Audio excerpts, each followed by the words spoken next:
Welcome to the bird media. నేను మీ Pawan Krishnamurthy.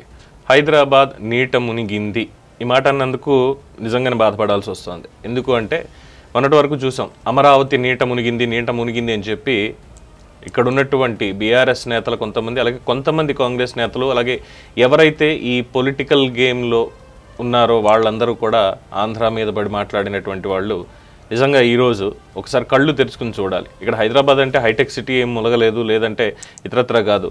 Old city ఏదైతే ఉందో మొత్తం ఎంజీబీఎస్ బస్ స్టేషన్ దగ్గర కావచ్చు, చాదర్ఘాట్ కావచ్చు, ఓవరాల్గా మొత్తం అంతా లోతట్టు ప్రాంతాలన్నీ కూడా నీట మునిగి బస్సుల రూట్లన్నీ మార్చి జనజీవనం అస్తవ్యస్తం అయిపోయినటువంటి వీడియోలు మనకి చాలా స్పష్టంగా కనిపిస్తున్నాయి.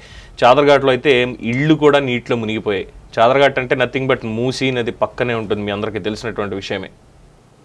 మరి విశ్వనగరంగా ఉన్నటువంటి హైదరాబాద్ అవకాశాలకి అంతు లేనటువంటి ఒక ప్లేస్ కింద మారినటువంటి హైదరాబాద్, వైవిధ్యానికి కేర్ ఆఫ్ అడ్రస్గా ఉన్నటువంటి హైదరాబాద్, మరి ఇవన్నీ కూడా ఎందుకు నీట మునగాల్సి వచ్చిందో, మరి ఇక్కడ సోకాళ్ళు ఎవరైతే మాట్లాడారో అమరావతి మునిగిపోయింది అనేటువంటి వాళ్ళు చెప్పగలుగుతారా?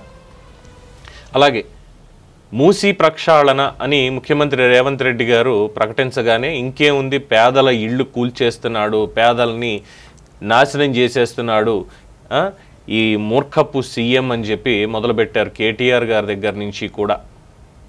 వాళ్ళు అంటున్నది ఏంటంటే ఇమ్మీడియట్గా ఇళ్ళు ముందు కట్టేసి తర్వాత ఎవరైనా తరలించండి తప్ప ఇంకోటి కాదని. అలాగే చాదర్ఘాట్ దగ్గర కావచ్చు, మూసీ నది ఒడ్డున మొత్తం అంతా కూడా కబ్జాలు చేసి మరీ కట్టుకున్నటువంటి ఇళ్ళు ఉన్నాయి. ఎస్ ఆఫ్ కోర్స్ దీనికి అధికారులు కూడా బాధ్యత వహించాల్సిందే. వాళ్ళు రిటైర్ అయిపోయినటువంటి వాళ్ళైనా ఇప్పుడు పనిచేస్తున్నటువంటి వాళ్ళైనా, ఎందుకంటే పర్మిషన్లు ఇచ్చేది వాళ్లే. అలాగే మున్సిపల్ శాఖకు సంబంధించినటువంటి వాళ్ళు వీళ్ళు చేసిన తప్పుల వల్లే కదా అక్కడ కబ్జా చేసి కట్టుకున్నా, ఇంకోటి చేసినా, లేదంటే నాలాల మీద కట్టుకున్నా, ఏం చేసినా ఈరోజు ఎవరు ఇబ్బంది పడుతున్నారు? ప్రజలు కదా. అలాగే ముఖ్యంగా మూసీ దగ్గర ఆ రోజు రేవంత్ రెడ్డి ఒకటే చెప్పారు, ఇక్కడ ఈ మురుక్కాలవ, ఈ విష పదార్థాలతో నిండినటువంటి మూసీ నది పక్కన ఉండి ఆరోగ్యాలు పాడు చేసుకోవడం నాకు ఇష్టం లేదు నా ప్రజలు అని చెప్పి స్పష్టంగా చెప్పారు. మంచి ఉద్దేశమేగా. దానికి ఏదో పేదలను కూలగొట్టేస్తాం, ఇది చేస్తాం, ఇది కాదు కదా. మూసీ నదికి ప్రక్షాళన ఖచ్చితంగా అవసరం. ఒక ఫెయిల్యూర్ని చూపిస్తోంది ఇక్కడ కబ్జాలు చేసినటువంటిది.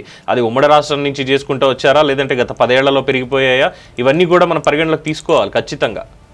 తప్పు ఎవరు చేసినా కూడా తప్పే. అది రాజకీయ అవసరాల కోసం పర్వాలేదులే మన వాళ్ళే చూసి చూడనట్టుగా వదిలేయండి అని అక్కడ ఉన్నటువంటి ఎమ్మెల్యేలు లేదంటే మిగతా ప్రజాప్రతినిధులు చెప్పడం, ప్రభుత్వాలు ఉదాసీనంగా ఉండడం వల్ల ఈరోజు ఎవరు ఇబ్బంది పడుతున్నారు? మళ్ళీ ఆ ప్రజలు కూడా ఏం తిడతారు? అదిగో చేతకాని ప్రభుత్వాలు అని తిడతారు. ఎవరికి సిగ్గులేదు ఇక్కడ. ఒక ప్రక్షాళన ఇది మంచి కావాలి, అందరికీ ఆమోదయోగ్యంగా ఉండాలి అని చెప్పేదన్న నిర్ణయం తీసుకుంటే దానికి సంబంధించి కనీసం చర్యలు కూడా చేపట్టకుండా కోర్టులకు వెళ్ళిపోతారు. కోర్టులు ఆలోచించలేదా? ఇప్పుడు ఆ చాదర్ఘాట్ పక్కనే ఉంటుంది కదా హైకోర్టు తెలంగాణ, చాదర్ఘాట్కి పక్కనే కదా అఫ్జల్గంజ్ ఏరియాలో. మరి హైకోర్టు వారికి కనిపించట్లేదా అక్కడ నీట మునిగినటువంటిది?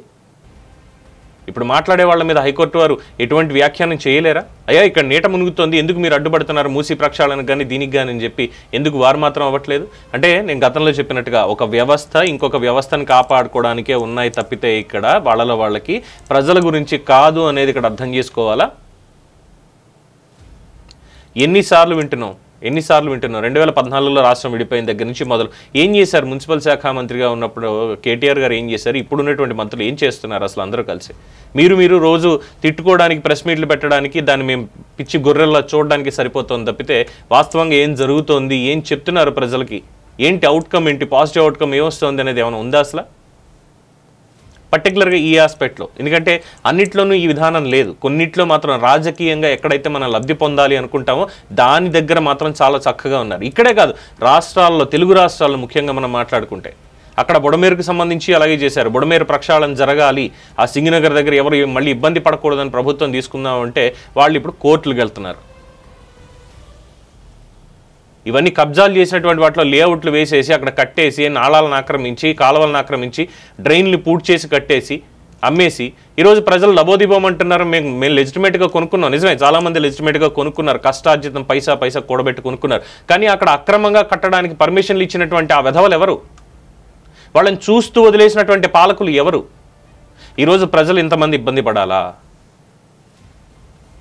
ఏం సమాధానం చెప్తారు దీనికి? సో ప్రక్షాళన అన్నటువంటి పేరు వచ్చింది అంటేనే నిజంగా భయం వేస్తోంది. మళ్ళీ ఎక్కడ ఏ కోర్టులకు వెళ్ళి ఇలా చేస్తారు? ఇందులో ఇప్పుడు ఎంతమంది ప్రాణాలు కోల్పోవాలి? ఇప్పుడు ఇలాగా చాదరఘాట్ మొత్తం మునిగింది, దాని ఎఫెక్ట్ అక్కడ మాత్రమే కాదు, చుట్టుపక్కల కూడా ఇంకా ఉంటుంది. మూసీకి వరద ఒక్కసారి పెరిగింది, ఎందుకంటే ఎప్పుడూ లేనటువంటి విధంగా క్లౌడ్ బర్స్ట్, కుండ పోత కురుస్తోంది. ఏ టైంకి మొదలవుతుందో తెలియదు, ఏ టైంకి ఆగుతుందో తెలియదు. వాతావరణ శాఖ కూడా కన్ఫ్యూజ్ అవుతున్నారేమో. ముందు ఒక ప్రకటన ఇస్తున్నారు అంతే, వచ్చే 5 రోజులు కూడా అల్పపీడనం వల్ల భారీ వర్షాలు ఉంటాయని చెప్తున్నారు. భారీ అంటే మరి ఇంత భారీగానా? ఎక్కడికక్కడ ట్రాఫిక్ జామ్లు, అస్తవ్యస్తమైనటువంటి రోడ్లు, ఇలా ఉంది పరిస్థితి. ఇక్కడ ప్రభుత్వము, ప్రతిపక్షాలు, ప్రజలు కూడా కలిసి పని చేయాలి, ఇటువంటిది మళ్ళీ జరగకూడదు అంటే. అంతే తప్ప మేము రాజకీయంగా మేము మాట్లాడతాం, ప్రక్షాళన అనగానే మూసీ నదికి సంబంధించి మా ఇష్టం, మేము ఏదన్నా చేస్తాము, ఇవన్నీ కూడా చెప్పేసి ఏం చేస్తారు? డ్రైనేజీ వ్యవస్థ అస్తవ్యస్తం అయిపోయింది. ఎక్కడికక్కడ పూడికలు తీయడానికి పాపం పారిశుద్ధ్య కార్మికులు వర్షంలో ఎలా కష్టపడుతున్నారో వాళ్ళకి అవసరమా? అంత కష్టపడ్డం అవసరమా? చిన్నపాటి నిర్లక్ష్యాల వల్ల కాదా పాపం వాళ్ళు అంత కష్టపడేది? వర్షంలో తడుస్తూ ఆ మురికి మొత్తాన్ని డ్రైనేజ్లోంచి తీసి ఎక్కడెక్కడ ప్రజలందరికీ కూడా సేవ చేస్తున్నటువంటిది. వాళ్ళ గురించి పట్టించుకోవద్దు. మనం రాజకీయంగా మన ఇష్టం వచ్చింది మనం మాట్లాడేద్దాం. వెళ్ళండి, దమ్ముంటే బీఆర్ఎస్ నేతలు సచివాలయానికి వెళ్ళండి, లేదంటే ముఖ్యమంత్రి గారిని కలవడానికి అపాయింట్మెంట్ తీసుకుని వెళ్ళి, సార్ ఇగో రేవంత్ గారు, లేదంటే ఇక్కడ ఉంది పరిస్థితి, దీన్నిగో ఇలా చేస్తే బాగుంటుంది సలహా ఇచ్చిరండి. ఒకవేళ చేయలేదు అనుకోండి, రేవంత్ గారికి మేము ఈ సలహా ఇక్కడ ఇచ్చాము, కలిసి వెళ్దామని చెప్పాము, వెళ్ళండి, బండి వేసుకుని వెళ్ళండి, రేవంత్ రెడ్డి గారు కేటీఆర్ కలిసి ఒకసారి సిటీ మొత్తం తిరగండి, వెళ్ళి బైక్ మీద ఇద్దరు తిరగండి, తిరిగి ఇద్దరు కలిసి చేయండి. పోని ఇవన్నీ వదిలేసి, ప్రజల ఇబ్బందులు వదిలేసి రాజకీయంగా ఆరోపణలు చేసుకుంటాము, ఒక పనిని ముందుకు వెళ్ళనివ్వము అని మొండిపట్టు పట్టుకుంటూ కూర్చుంటే మునిగిపోయేది ప్రజలే. తర్వాత రిజల్ట్స్ చాలా ఘోరంగా ఉంటాయి, చాలా ఘోరంగా ఉంటాయి.